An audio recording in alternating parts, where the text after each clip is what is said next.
একা একা আমাদের টোনাটনির আজকে সারাটা দিন কেমন গেল। ভাইরাল সেই কাচের পায়েস বানাতে গিয়েও একদম ফেল হয়ে গেল।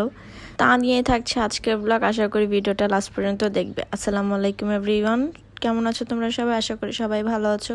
ভিডিওটা সকাল থেকে শুরু করতেছি। সকালে ঘুম থেকে উঠেই আমি নাস্তা বানাতে চলে আসলাম। আলু ভাজি করব।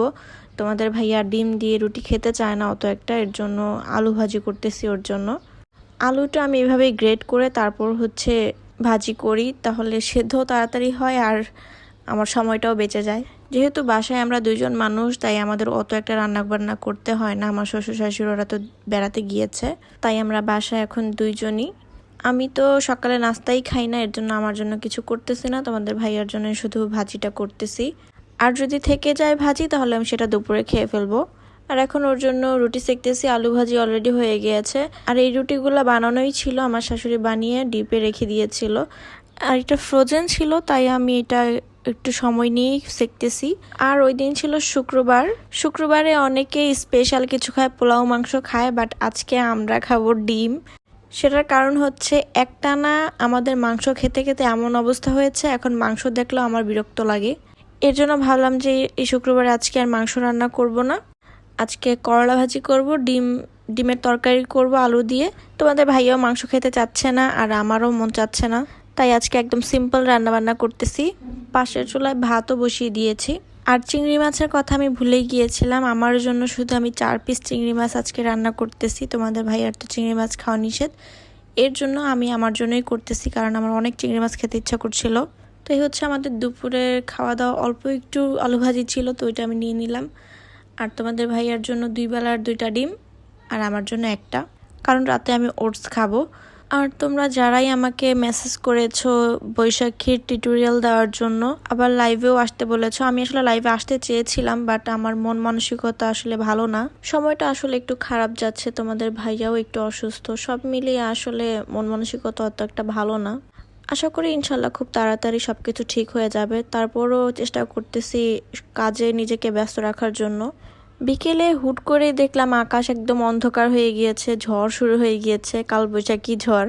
এখনই বৃষ্টি পড়বে। বৃষ্টি আমার অনেক পছন্দ, বৃষ্টি দেখতেও ভালো লাগে, ভিজতেও ভালো লাগে, কিন্তু বৃষ্টির সিজনটা আমার পছন্দ না, কারণ রাস্তাঘাটে কাদা থাকে, স্যাঁতস্যাঁতে একটা পরিবেশ, এটা আসলে আমার ভালো লাগে না। যাই হোক, বলতে বলতে কিন্তু বৃষ্টি শুরু হয়ে গিয়েছে। তো রুমের জানালা থেকে আমি বৃষ্টি উপভোগ করতেছি। আর বৃষ্টি পড়তেছে আর আমি চা বানাবো না, তা তো হতেই পারে না। তো এখানে আমাদের দুইজনের জন্য চা বানালাম। এখন আর কি বৃষ্টি দেখবো আর খাবো। আর আমি খুব অবাক হলাম, আমি যখনই চায়ের কাপটা চুমুক দিচ্ছিলাম চায়ের কাপে, তখনই আমার ফেসের কালারটা চেঞ্জ হয়ে যাচ্ছিল। তোমরাই দেখো, আবার যখন সরাচ্ছিলাম অন্য কালার হয়ে যাচ্ছিল।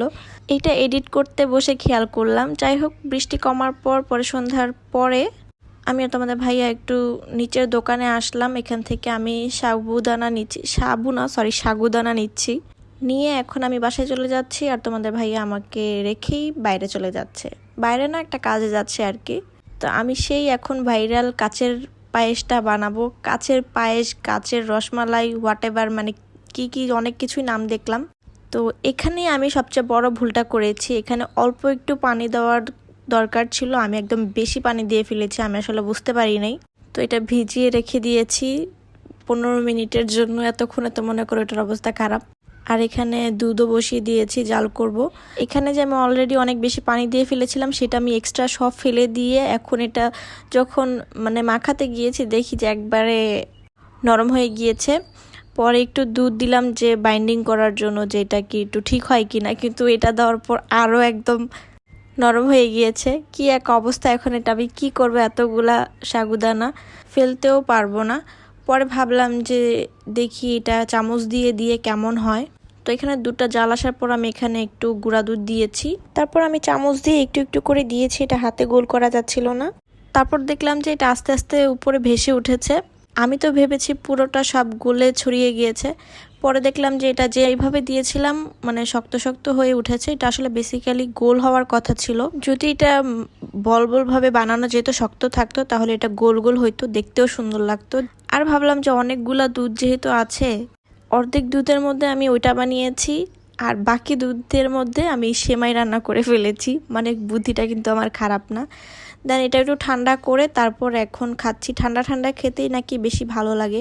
এই রেসিপিটা শুধু আমার নিউজ ফিডে ঘুরতেছিল, তাই ভাবলাম যে আমিও বানাই। কিন্তু এটা আসলে খেতে একটু রাবারি টেস্ট, মোটামুটি বাট একটু রাবারি টাইপের। এটা তোমাদের ভাইয়া খাবে না, এটা আমারই একাই খেতে হবে।